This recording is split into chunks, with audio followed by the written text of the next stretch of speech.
నమస్తే. BRS party నేతలు కావచ్చు, బీఆర్ఎస్ పార్టీ కార్యకర్తలు కావచ్చు, రాజకీయాలను రాజకీయ పరిభాష వాడుతూనే ప్రజాస్వామ్య పద్ధతులను చేయాలని మీకు విజ్ఞప్తి చేస్తున్నాం. ఎందుకు అంటే రాజకీయ పరిధిలో వాడాల్సిన రాజకీయ పరిభాష వాడకుండా వ్యక్తిగత దూషణలు కావచ్చు, లేకపోతే అవతల నాయకుల అభిమానులు కావచ్చు, నాయకులను కావచ్చు రెచ్చగొట్టే విధంగా వాడే పదజాలాన్ని మీరు తగ్గించుకుంటే ప్రజాస్వామ్య పద్ధతికి విలువలు ఉంటాయి. నేడు బీఆర్ఎస్ పార్టీ యాదాద్రి జిల్లా అధ్యక్షుడు రామకృష్ణారెడ్డి గారు తెలంగాణ ముఖ్యమంత్రి గారి మీద వాడిన అసభ్యకర పదజాలాన్ని మేము అత్యంత తీవ్రంగా వ్యతిరేకిస్తున్నాం. మీరు రాజకీయాన్ని రాజకీయ పరిధిలోనే వాడితేనే బాగుంటుందనే అంశాన్ని మీకు మళ్ళీ చెప్తున్నాం. నిన్ననే చెప్పినాం ఒక దరిద్రుడికి, అయ్యా పద్ధతి మార్చుకో, అనవసరంగా వాగుడు వాగకని చెప్పి. మళ్ళీ ఇవాళ ఒక దరిద్రుడు. మీ నాయకుడు చేసిన తప్పులు, మీ నాయకుడి మీద ఉన్న కేసులు జనానికి అర్థమవుతుంది. అక్కడి నుంచి జనాన్ని ఏమార్చడం కోసమో అధికార పార్టీ నేతల మీద మీరు ఉద్దేశపూర్వకంగా తప్పుడు వ్యాఖ్యలు చేస్తే ఆ అభిమానులు ప్రజలు కార్యకర్తలు తిరగబడి మిమ్మల్ని ఏమైనా చేస్తే దాన్ని సానుభూతిగా వాడుకొని మళ్ళీ ప్రజలకు పోయి రాజకీయం చేయాలనే కుట్రపూరిత ఉద్దేశాలు మీరు మానుకోవాలని చెప్పి మీకు ఈ సందర్భంగా తెలియజేస్తున్నాం. రాజకీయాన్ని రాజకీయంగా వాడుకోకుండా అందరూ మీలాగానే చీకటి పనులు చేస్తారు, అందరూ మీలాగానే ప్రజలు ప్రశ్నిస్తే చంపుతారనే పద్ధతులు కాంగ్రెస్ పార్టీలో లేవు. కాంగ్రెస్ పార్టీ ప్రజాస్వామ్య పద్ధతిలో రాజ్యాంగబద్ధంగా వ్యవహరించే పార్టీ. ఒక జిల్లా అధ్యక్షుడు ముఖ్యమంత్రి గారి మీద వాడే పదజాలం అయితే కాదు. ఎవరి మీద ఎవరైనా కూడా అటువంటి పదజాలాలు వాడొద్దని చెప్పి మేము ఈ సందర్భంగా మీకు తెలియజేస్తున్నాం. ఇదే కాకుండా మొన్ననే ఒక దరిద్రుడికి చెప్పినాం, ఆ దరిద్రుడు ఇట్లా మాట్లాడుతున్నంటే ఇవాళ దరిద్రుడు తగిలిండు, ఇంకో దరిద్రుడు హరీష్ రెడ్డి అన్నట్టుడు మా ఎంపీ చామల కిరణ్ కుమార్ రెడ్డి గారి మీద, మా ఎమ్మెల్యే విప్పు బి లైలే గారి మీద మాట్లాడాడు. అరే దరిద్రులారా, మీరు రాజకీయాలు మాట్లాడండి భయ్. ప్రభుత్వ పరంగా తప్పులు జరిగితే తప్పులు బాజాప్గా జనంలోకి చూపియండి భయ్. మా ముఖ్యమంత్రి గారు చెప్తున్నారు స్పష్టంగా, మా నుంచి తప్పులు జరిగితే మీరు చెప్పండి, మేము మార్చుకుంటాము, మాకు సూచనలు ఇవ్వండి, మేము స్వీకరిస్తామని చెప్తున్నారు. అరే సూచనలు ఇవ్వకుండా కనీసం అసెంబ్లీకి రాకుండా మీ నాయకుడు ఫామ్ హౌస్లో పండుకుంటే మీరేంది భయ్ రోడ్డు మీద బట్టలు ఇప్పుకొని బజార్లో పండుకొని తిరుగుతున్నారు? నాకు అర్థం కాదు.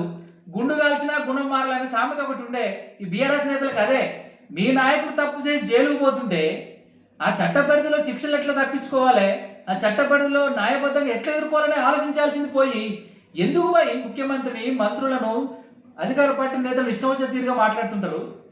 హరీష్ రెడ్డి అంటారు తలకాయ ఉందా, వాడు మనిషేనా? అరే బీర్లయ్య ఐలయ్య గారు ఏం చేస్తున్నారో చూడరా భయ్. సొంత డబ్బులతోటి వారి కాన్స్టిట్యున్సీలో జేసీబీలు ఇటాచ్ మిషన్లు పెట్టి కాలువలు తీసి చెర్లు నింపుతుండు. ఒక బడుగుల నేత, ఎవరు ఏ బ్యాక్గ్రౌండ్ లేకుండా వచ్చిన నేత, సొంతంగా కష్టపడి ఎదిగిండు, జేబులంగా ఖర్చు పెట్టి పని చేస్తుండు. అక్కడ ఆలేరు పరిధిలో ఉన్న అన్ని చెర్లు ఇవాళ కాలువలు తీసి నీళ్లు నింపుతుండు. ఏది మీరు కట్టిన ప్రాజెక్టుల ఏ చెరువు నిండదే? బిక్కేరు బాబు మొన్న నీళ్ళు వదిలిపెట్టిండు, మళ్ళీ నీళ్ళు వదిలిపెడతానికి సిద్ధంగా ఉన్నాడు. అరే బడుగుల నేత, బలైన వర్గాల నుంచి ఎదిగిన ఒక నేతను పట్టుకొని ఏంద్రాబాయ్ మాట్లాడేది మీరు? నాకు అర్థం కాదు. రాజ్యాంగ పరిభాష వాడండి. చామల కిరణ్ కుమార్ రెడ్డి గారు, చామల కిరణ్ కుమార్ రెడ్డి గారికి ఏమైనా బ్యాక్గ్రౌండ్ ఉందా? వాళ్ళ తాత మంత్రా, వాళ్ళ తండ్రి ఎమ్మెల్యేనా? అరే ఇండివిజువల్గా వచ్చి నిలబడ్డాడు. విద్యార్థి నాయకుడి నుంచి చిన్న స్థాయి నుంచి ఎంపీ స్థాయికి, ఏఐసిసి స్థాయికి ఎదిగిండు. అటువంటి నేతను పట్టుకొని ఇష్టం వచ్చే తీరుగా మాట్లాడడం. అరే ఆ పార్టీలో ఉన్న ఎంపీ ఆ పార్టీలో ఉన్న ముఖ్యమంత్రికి సన్నిహితంగా ఉండడా? ప్రత్యేకించి వారి దృష్టిలో పడతందుకు మీలాగా అసభ్య పదజాలము, ప్రజలు రెచ్చగొట్టే మాటలు మాట్లాడాలా? ఏంది పై బుద్ధి తెచ్చుకోరు. ఇప్పటికైనా గౌరవ ముఖ్యమంత్రి, మాజీ ముఖ్యమంత్రి కేసీఆర్ గారికి ఒకటే విన్నవిస్తున్నాం, మీ పార్టీ నేతల నోరు అదుపులో పెట్టుకుంటేనే మీ పార్టీ కనీసం ప్రతిపక్ష హోదాగా కొంతకాలం బతకగలుగుతుంది.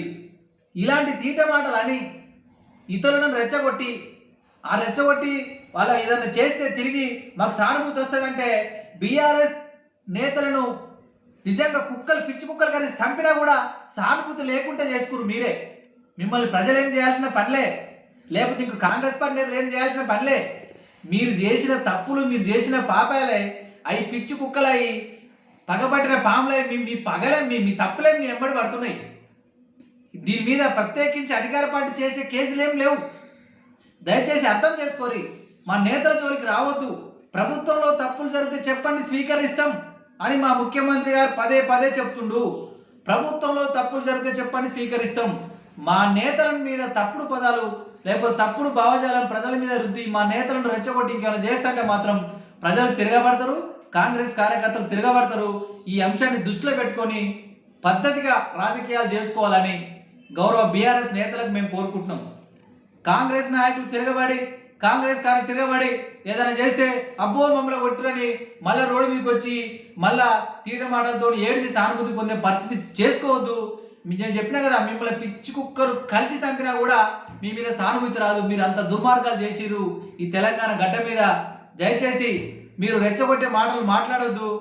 గౌరవ కాంగ్రెస్ కార్యకర్తలు కూడా వాళ్ళు ఉద్దేశపూర్వకంగా వాళ్ళ నేత మీద ఉన్న కేసులను తప్పించుకుంటందుకే, వాళ్ళ నేత మీద ఉన్న ఆ యొక్క నిందలు వాటిని ప్రజలకు చేరకుండా ఉండడం కోసమే వాళ్ళు మనల్ని రెచ్చగొట్టే మాటలు మాట్లాడుతున్నారు. మనం కూడా సౌమ్యనం పాటిద్దాం. ప్రభుత్వం పెద్దలకు చెడ్డ పేరు రాకుండా మనం కూడా వ్యవహరిద్దామని చెప్పి మీ అందరికి తెలియజేస్తున్నా.